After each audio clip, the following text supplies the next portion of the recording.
Welcome to Extrapointe, podcast from Crosspoint Baptist Church. Today's episode is Jim and I. We're going to be talking about just the reason for this podcast, the heart behind it, some, facts about ourselves, potentially like answer some questions, and we're going to talk about New Year's resolutions as it is the first couple weeks of the new year. But how are you doing? Good. I managed to get here. It was pouring down rain this morning Yeah. constantly, I and mean, it's still pouring down rain. yeah, it may be pouring down snow soon. So who knows? Yeah, but I'm doing good. Thanks. How are you? Uh, I mean, I was better before Yeah. I just got a phone call. Um, Car's getting fixed, and so uh, we took it to the guy that he fixed my brakes, for cheaper, and he's great. But there's my car needs like a tune-up kind of, and it needs a bunch of parts, and I don't want to do that. Yeah, that's a bummer. So at least right now. But other than that, I'm fine. I'm tired. I was up late doing some just work on some stuff and including this, and Yeah. um, I was like, went to bed, and I texted Jenna before I went to bed. She's sound asleep. I was like, wake me up when you want to leave. So, but yeah, um, each episode we do, whether it's just me or me and you're gonna be on two, a month, and then I'll try to get as many people as I can on here. If you want to be on it, let me know. But we're gonna start with we're calling it first five. So just five questions to answer. They could be fun and goofy, or they could be spiritual and profound. Anything in between. And this is the first episode, so no one asked me questions. I simply came up with them on my own. But yeah, so there will be a question box out in the lobby. Or there's a QR code you can scan to do an online version. So feel free to do that. But so first question to answer: what is the most influential book that you've read besides the Bible? Yeah. So there's a book by a guy named Richard Baxter. He lived in the 1600s, and he wrote a book called The Reformed Pastor. And I love it because it's so practical and relevant for today. He just talks about, um, how you live your life and how you interact with people. And it's just a super practical book. And it's stood the test of time, right? Yeah. 400 years old Oh my already. goodness. I've never even heard of it. Yeah, I'll have to give you a copy of it. Yeah, that sounds You'll like it. nice. Yeah. That's good. Yeah. And then a second would be just the classic book, Mere Christianity by Of C.S. course. Lewis. Yeah. It's so good. Yeah, I think I literally have written down anything C.S. Lewis. Yeah. I got to take a C.S. Lewis class in college. It was very cool. It was very nice. I was like, wow, I can't believe I get to study his literature. Mine would be, it's on my shelf over there. I have two copies actually. It's called Proof, by two guys, and it was back when I was an intern. I asked someone, I was like, tell me what's right. Like, I was trying to learn about the doctrines of grace and like, I mean, the buzzwords are Calvinism, Arminianism, all those things. I was like, I was like, tell me the right answer. And he was like, read these two books. And this book was the one for the doctrines of grace and explaining that. And he calls the two authors call them something else, and it's the acronym for proof. And it's just, I mean, it changed the way I view that the doctrines of salvation and all that. And so, and Desiring God by John Piper. I love. You're a But big Piper guy, right? I like Yeah. Piper. I mean, he writes a lot of books, so I haven't read. I've listened to him a lot, and I've listened to his 10-minute podcasts quite a bit. But Right. what's your favorite thing to do for fun? Huh. Probably most people at church know this, but I'm a weightlifter. That's my kind of my hobby. And the reason I was thinking about this morning when I was lifting weights, Yeah. not early this morning, I actually came to Christ through weightlifting. Oh, wow. So there's a guy in our neighborhood, and his buddy came over after work, and they lifted weights in their garage, and they saw me snooping around one day. I had a paper out. I delivered newspapers, and they invited me to come and lift with them. And it was through those two guys, as they shared the gospel with me and really opened up their home and stuff. And then I lifted through high school and college, and then Sonny and I got married and moved out here, and things were a little slow, but I mean, just getting back to that commitment. But Hmm. it's been like for 30 years. That's what I do first thing in the morning. Right. It's part of my. I'm a little bit of an introvert, and so I like time by myself. Right. And that's just something I can do by myself, and Hmm. it starts the day off really well. So, Yeah, that's nice. how about you? What's your? Everyone knows mine. Yeah, we know yours. I like watching movies. The other ones that I like, I mean, I like playing basketball. I played on Sunday night, and I kind of sprained my ankle actually, which I haven't done in a long time, which was weird. But You gotta watch that because we just lost Shad, to Achilles yeah, tear. So we. I'm still mobile. I'm still moving. So, but I mean, I like hanging out with friends and family and playing games and doing stuff. But definitely, if I had to choose one thing to do, like by myself, it'd be to watch a movie. So, no surprise there. I know. What would be your death row meal? I wrote in like three main dishes. I mean, you're getting a lot. It's your last meal. What do you know? That's A funny. couple sides. Yeah, so it's the typical thing I would do is go to things I like the most to eat now, which is pizza would have to be on there, Uh-huh. and I love to go to this place over at the mall, Los Pepes, and get Is that like the place fajitas. in the mall? That's inside the Is it mall. good? It's a really good Mexican place. I mean, literally never been there. I've walked by it 1,000 times. The fajitas are so big too. Sonny and I usually just share them, but Split them.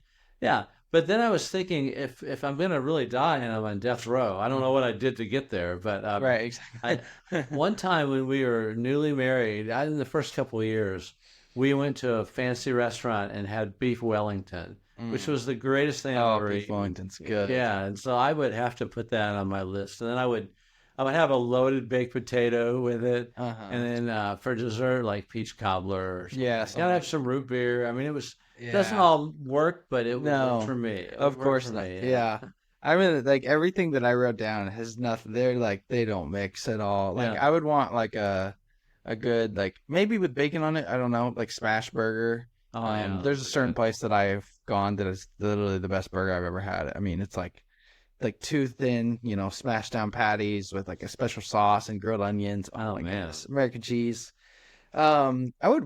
I always say it would be like either like some pasta or like fish, something like that. I love both of those. I would try to get some pizza. And then like sides, like I would go out on movie theater popcorn and like Auntie Anne's pretzels. Like there's other sides like fries and mozzarella sticks and all these things that I like Oh, too, yeah. but those are so unconventional, but I love them. I need some root beer, Yeah. and then my mom's anything that I could, as much of my mom's homemade desserts I could get. I would yeah. take her no bake cookies are the best. So or her sure. Oh man, I could go on and on about That that. sounds good. So you need to do something to get on death row, I guess. I guess so. No, let's not do that. Yeah, no. I like where I'm at in life. If you could have dinner with any two people, one person that is no longer living and one who's alive, who would it be? But the caveat is they cannot be from the Bible. Yeah.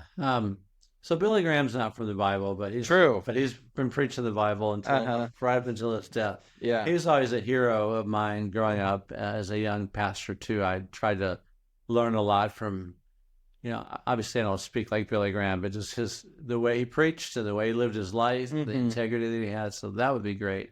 Yeah. And then as far as a living person, Sonny and I just watched again the Ken Burns classic series on baseball, Mm. and I would love to sit down with Ken Griffey Jr. because during the time that he was so amazing, which was his whole career, everyone else was using steroids, Right. And he was never associated with that. Right. And he's just a fun-loving guy, and Right. play the game the way I think you should play sports with a lot of joy and enthusiasm. Uh-huh. But I'd want to talk to him about, how much of that were you aware of, and were you ever tempted to do that? Right, of just course. stuff like that. Of course. Yeah. For someone that's not alive, like C.S. Lewis is someone that I think would um be obviously fantastic to talk to. And there's like a director, he's like a Russian director. And he was an Orthodox Christian, but he's made some of the most critically popular movies ever, and one that I've only seen one, and it's like outstanding. And his name's Andrei Tarkovsky. I would want to talk to him. But then alive, it's like, do I go for a pastor or do I just talk to like a Minnesota Vikings player, Yeah, like a right. legendary like Tar Heel? Like Right. All your sports teams. I'd probably go with the sports team. Yeah. Like talking to Justin Jefferson, Kirk Cousins, that'd be sweet. Oh, that would be nice. Yeah, Um, that's cool. and then the last thing is, what is one thing on your bucket list? I would have said until about 10 years ago, Sonny and I went on a mission trip with our church to Africa. I would have said to go on a safari, but we've already done that. So I have to come to this. Yeah, What else is on that list? Yeah. Another goal we have, which may or may not be realistic, but we want to.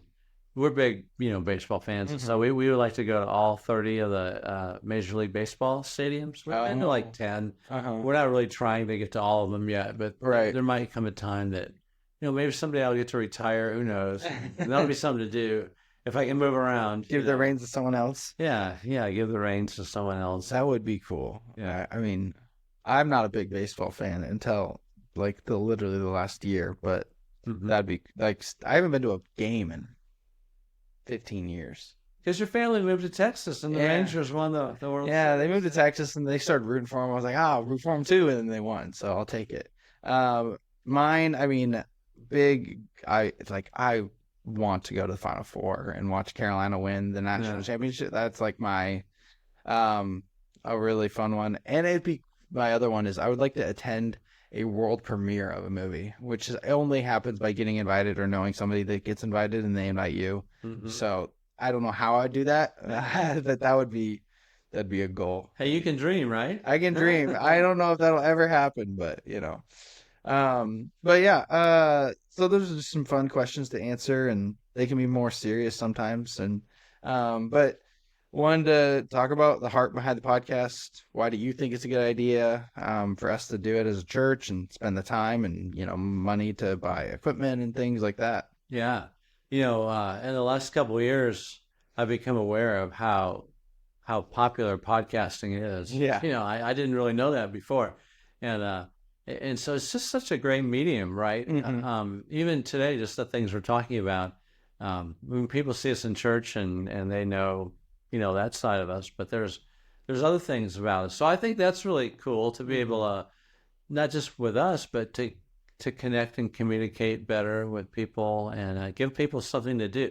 I like you came up with the name Extrapointe. I think that's good, right? Yeah. I mean, obviously, we're all about meeting together on Sunday, but it's great to be able to connect with people during the week too. Yeah, I agree. And I mean, I'm a huge podcast person. Like I've had, let's see, I have two currently that I do. This is a third technically. This is for work though. It's kind of nice. But and then I've had two others that I've like done before on different topics, and so I just love it. And I listen to podcasts a lot, which are always really really fun. But yeah, like you said, it just gives people an opportunity to hear from, I mean, us, but like also if we bring in someone in that's just to share their testimony, or Mark comes in and he uses his big brain to just blow our minds with something, like I don't know. Yeah, I was thinking that. Well, not so much about Mark, although that would be good. He's a knowledgeable guy. But I was just thinking about there's so many great people and great stories of people here, and since I've been here so long, I know many of them, but not Right. all of them. And it's just, I think it would be an encouragement to the rest of the church to hear from some other people, just talk about how they came to Christ or a significant moment since they've been a Christian and how God's at work in their lives. So Yeah, it's something that I really want to make sure that we get to do on this is like once a month try to interview someone. Because the very first podcast I ever did was called the Never Ending Story podcast, and I literally just sat down with people and asked them about their life and their testimony. yeah, And there would be people that I'd ask them, "Hey, do you want to do it?" And they're like, "Hey, my story's kind of boring." I'm like, "No, like no testimony is boring. Right. There's a miracle there." So, but yeah, we're gonna talk about.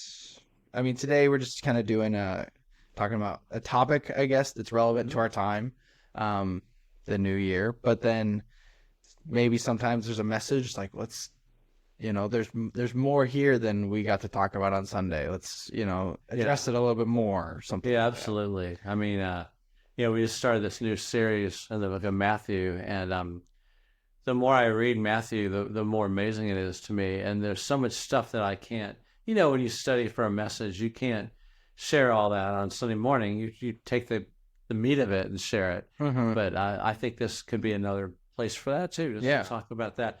And also things that are happening in our church that people may not know about that would be encouraging. Yeah, definitely.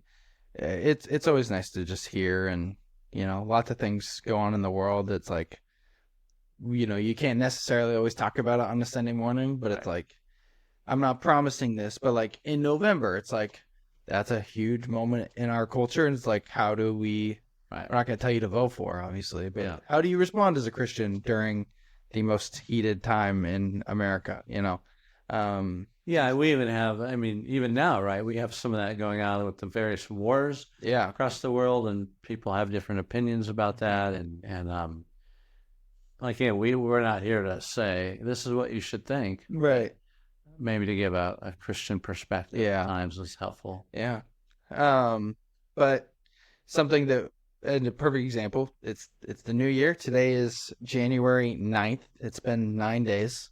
And it's important to talk about. Me and you, we met last week and we talked about it a little bit. Mm-hmm. But there are many things obviously that come with the new year, reflection on the previous year, planning for the next.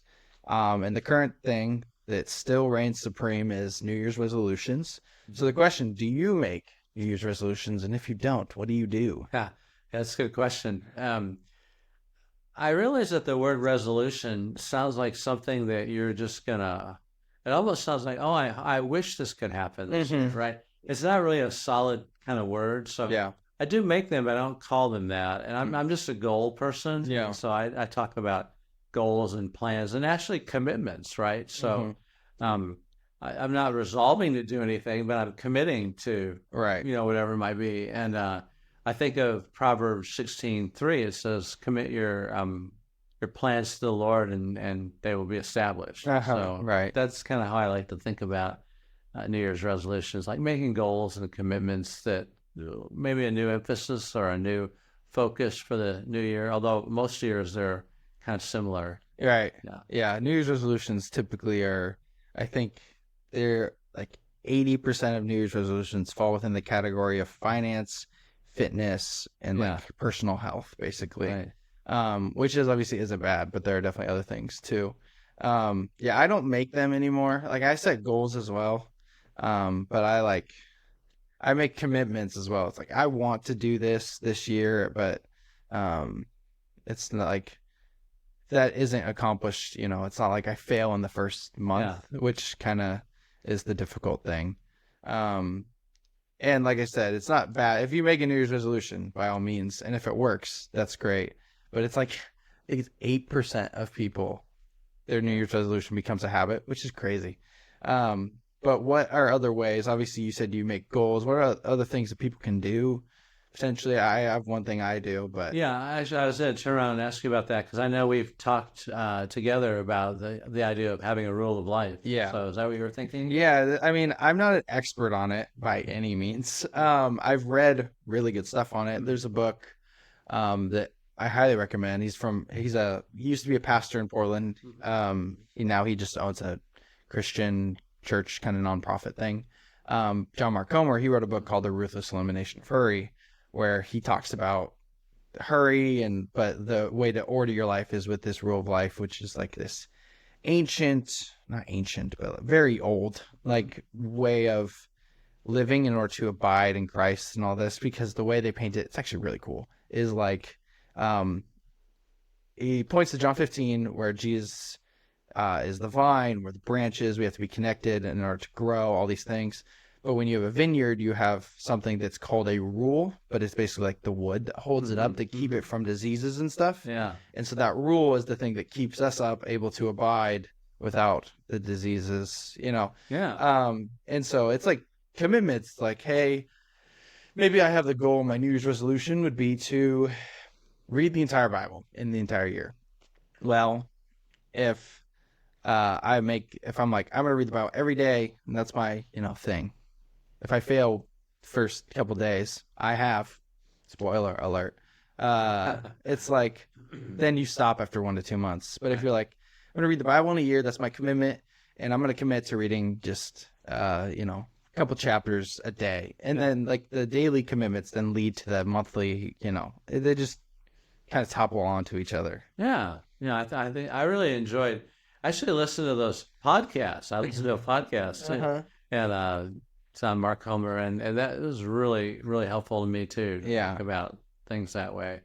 Because I know this at the gym this morning. It's crowded. It's the Right. first week of January. Of course. And so I'm glad that those people are there, but I know a lot of them that are new won't be there in a couple of weeks, Right. because they'll get discouraged Yeah. and we don't want to do that with I mean, something as silly as working out, but Right. especially our walk with God, being in Uh-huh. the Word and stuff like that. Right. So Yeah, there's definitely things that we can do, and I can't explain the rule of life as best as these experts. So I would go listen to. There's podcasts, YouTube videos. There's yeah, endless stuff on that. yeah, it'd be really good for people who are watching this to. Yeah, it's good stuff, and like you kind of categorize it in like through your walk with God, your personal like family, friends, spouse, your the church habits, your hobbies, and just your personal life. So you kind of categorize it on, Right. and you do it daily, weekly, monthly, yearly. It's just really, really nice. Yeah. Something that obviously people do in the New Year's, they set the resolution, but I think it's important to reflect on the past year. How important do you think it is, especially in the Christian life, and especially starting a new year? Yeah, it's super important, and I think that one of my, I mean, I didn't write this down or anything. Mm-hmm. One of my goals or commitments would be to reflect more and react less, Mm-hmm. because it's just easy to react. Oh, that makes me mad, or oh, I'm so excited about that, Mm-hmm. without really thinking about it. Because some of the painful things in life are times when God's speaking the clearest, Mm-hmm. and so reflecting on that, this past year for our family has been really a hard year. I mean, Sonia lost her mom, and I lost my sister, and Sophia's been in the hospital a little more than Yeah. we hoped that she would be. Right. We never want her in there, but Right. and so some of those things to reflect on um, are really helpful, and then also just to realize in the midst of that how God is, using even negative things that we would look at as bad things, Mm-hmm. and how he's just reminded me of his faithfulness, his goodness, his sovereignty in the midst of all this. So that's what I'm trying to do. Like sometimes somebody will say something to me, and I'm too quick to react, Mm-hmm. instead of, let me just step back from that and look at that at the end of the day or the end of the month or at the end of the year, Mm-hmm. and process that a little more. I think it's better. Yeah. And I would say what you just said, I think doing all three that you just said, end of day, end of month, end of year, Yeah. are really important. I'm not very good at reflecting. I try to, because I think it's so important, especially when I'm like, if I want to look forward to and change these things, I have to look back at what I've done wrong or not accomplished or whatever the case may be. And I actually got a chance to do that this year, I guess last year technically, which I definitely recommend. Like take a day, take half a day, and just go and reflect and try to pray and do all those things, because we're never gonna learn to do different things or follow God better if we can't look back and realize that we've, screwed up in the past. Yeah. So, and then the last question with the new year is, if you can encourage the body to adopt maybe habits or practices this year, what would you suggest?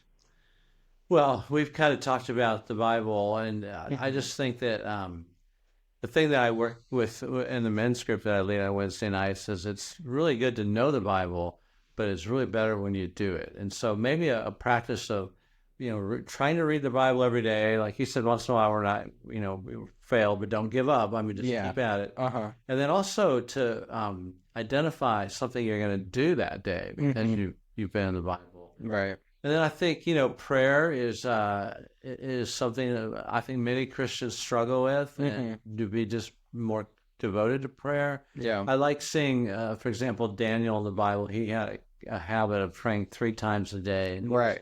it's just what he did.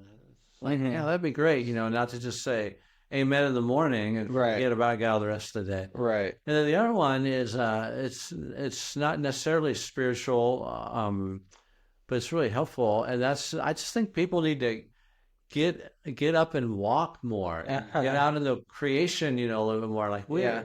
we are starved for the sun here in the Northwest, and Right. whenever there's a sunny day, get out there and get into that blue space Right. and Exactly. move your bodies, because we're seeing more and more people as they get older, and even when they're not older, but they just have trouble. Hmm. There's some things we can't control, but like one of my goals, I tell people, so why do you work out all the time? It's like, well, if if I'm older and I fall down the stairs, I want to be able to get up. It's Right. like that's the long term goal, and Uh-huh. I just think that we need to move more, sit less. Hmm. Don't stand up when you're watching the movie. Walk up and down the. Oh, I'm just kidding. Hey, I've done that when I've been alone in a theater Yeah, and it was yeah. a long movie. I was like, I'm stand up. This is ridiculous. I've been Yeah. sitting too long. So Sonny and I are trying to walk. Uh-huh. We don't always do it together, but we're trying to well, we have certain goals about that, and Mhm. I'm trying to do 8,000 steps a day, which is not. I mean, it's enough. There's days that like last night how many times can I walk around the house, to get Right. to 8,000? But I Uh-huh. just think we need to move more and Yeah. enjoy life more and get out there and Yeah. be thankful for the not today though. Yeah. Today's a little Nasty oh out there gross. today. Yeah, it's not exactly nice out. Yeah, I love those. I'm trying to play basketball more. Yeah, that's good. So those are reachable goals right there. Yeah. Play basketball And more. I'm doing it once a week at the moment. But yeah, I would suggest Bible reading as well. I always tell students this, and this goes for literally anybody. If you hardly ever read the Bible, don't try to read an hour a day. You won't. Right. As much as you could have I guess if you were just so determined and you're Right. just better than everybody else, then power to you. I couldn't do Yeah. that. But like, yeah, start minimal and then kind of go up. But then the two things that I would say that I think is buy a journal and write in it. A part of that reflection piece. Try to write either every morning or every night. You write your prayers, or you can write just how you're feeling.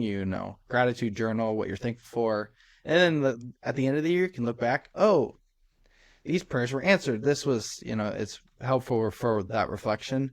Yeah. And then honestly, I think that Christians need to do better at this. I've always said this.